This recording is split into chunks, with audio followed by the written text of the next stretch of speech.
So what we're going to do, we're going to trace the development of the unification of Europe, right?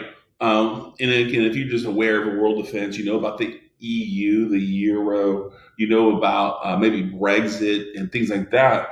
But that's what we're going to look at. We're going to trace this development and how does Europe develop? Now, if you don't know what the flag is behind me, the flag on the backdrop is the European Union flag. We're going to talk about in a hot second.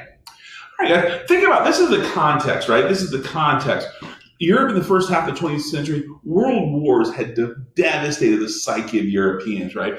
We entered the 20th century with the hope of progress, and we are just destroyed by World War One, the Great Depression, World War II. And stepping out of that, Western Europeans began to say it's nationalism. Nationalism was the great evil. This over-the-top nationalism was really introduced in the 1880s. That was rabid. So they began to say, what does this look like? Economic resources had been depleted by these wars and competition. So there's this whole new paradigm about what's going to happen. By 1948, Western European leaders, like a guy named Winston Churchill, began to rethink the idea of nationalism and the formation of something different. So as we enter, that's going into the 40s. Now we're going to look at the 50s. I do want to make sure you understand NATO is really significant, right? As long as NATO exists, the stability of Western Europe is guaranteed. So there's no longer a need for national borders being militarized and being those kind of ideas. So it releases them from having to worry about that part. The European states could not individually compete, though. This is another big thing. Coming out of World War II, the United States was the great producer of the world. This is, if we're going to have a golden age of production, it's really going to be in the 1950s and 1960s, where we provide the world with consumer goods, TVs, radios, all of the things that you might think are cool. They're going to be really become part of it. So, if you think about the Netherlands, if you think about Italy, they don't have the population or resources to compete. So they go, all right, what does this look like? There was a European movement to create this economic cooperation. And the idea of the United States of Europe was floated by Winston Churchill, but the nation states didn't want to lose their individual sovereignty. So the whole idea of a United States that was kind of pushed out by Churchill, that's going to be kind of ignored. And a Congress of Europe is going to be ignored for a minute, but it's going to introduce us to this new era. So we're looking at the early steps to European unity. In 1951, we see the European Coal and Steel Community. We call that the ECSC. So make sure you identify that. The ECSC is the European Coal and Steel Community. And I love this map. It really tells you the countries. It's going to be the Benelux countries, West Germany, France, and Italy. It's really going to be the major countries that are really going to be part of NATO for here and now, that really begin to work together. And what they do, they erase their national borders, economic borders, on the steel and coal industry. The hope is to see that the ECSC can begin to compete against the production output of the United States. By the time we get to the mid-1950s, they're doing a really good job. With a lack of internal competition, they begin to advance their economies. And by 1957, they're ready for something new. They begin to talk about the Euratom. The Euratom was another organization by the same countries that agreed to talk about atomic energy.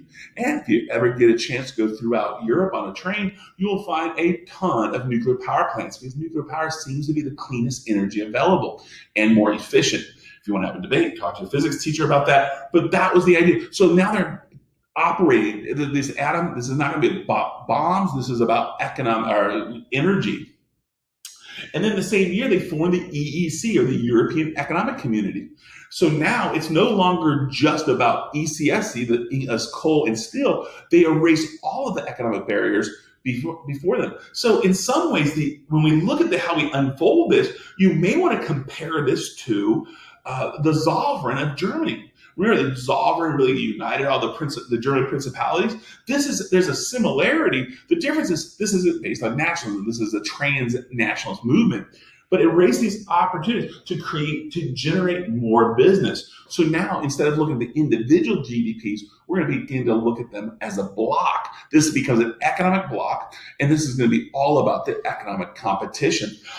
If we wanted to compare this to the Eastern Europe, the Comecon, there is some similarities, I think you can argue, but I think the differences are very striking.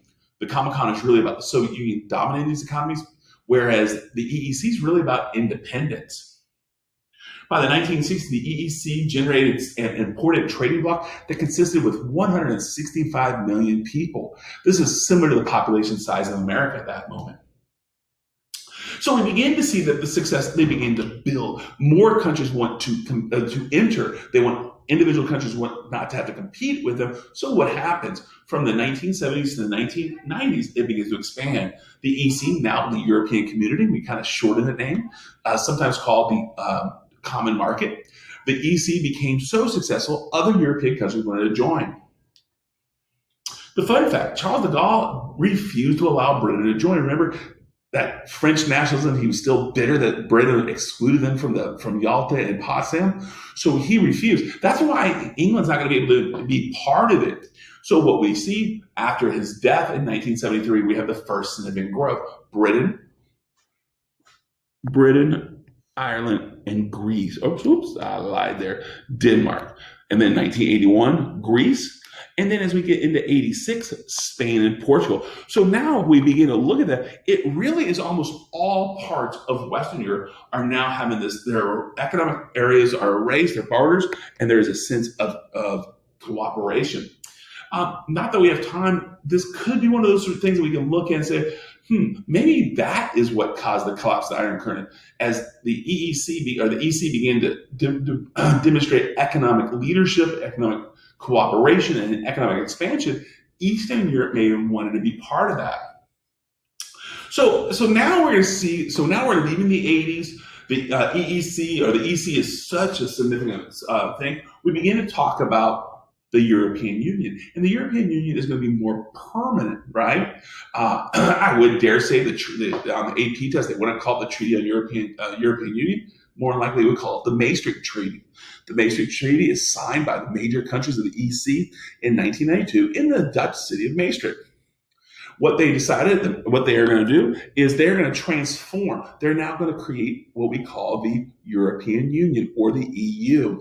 This is going to be much more of a permanent economic zone where that will have drastic benefits. January 1st, 1994, the European Union becomes permanent. And as we begin to transfer, 1999, the European Central Bank is formed. This is all part of that matrix. They're going to unfold, create a singular European economy. And by the 2007, the euro became the common currency of the EU except for Britain. I do want to point out that the economic success led by Margaret Thatcher in the 1980s really created Great Britain's second thinking. Do we really need to be part of the EU? They continue to fold that, but we'll see how that plays out later. But in 2007, the euro. So we begin to see this really transformation. And by the time we get later, we see Bulgaria, Belgium are part of it. We begin to see the Baltic states. We begin to see Scandinavian states. We begin to see Poland. Almost all parts of Europe. The reason these other states are not invited is, remember guys, this is Yugoslavia. You guys power map tomorrow. We're going to lecture on the chaos that occurred there. Over here, we circled it. These are all unstable states. So therefore, you have to demonstrate economic stability before you can join in. But we still see that. Now, in today's world, this is more contemporary, so I as an historian, really can't evaluate this. But what we begin to see is the European Union beginning to crumble. Over the last 10 years, we began to see a new revival of nationalism. This is partly because of the conservative reaction against the Islamic migration, which we may or may not talk about before the AP test. But there has been an influx of Islamic African, and Islamic Middle Eastern immigration into these regions that have really stepped up this new nationalism. That's when we see the elements of Brexit. There was a British nationalist movement that really was in opposition to this open border that the EU had, and they make a drastic statement. In 2020, they voted to leave Right, or actually it's 2019, but they do finalize that in 2020. So today, in 2021, Great Britain is no longer part of, of the European Union. That was a drastic loss of an economy, and we're still figuring out was it a good thing or a bad thing for the EU and for Great Britain. That's going to take a couple more years. If it becomes a good thing that Great Britain really begins to benefit and begins to transform itself, we're going to begin to see West Germany, maybe Italy, do the same. Today, the euro is still the common currency for most parts of Europe. So if you come along with me to Europe, and when we go see Spain and France, you don't have to get anything but euros by the time you leave.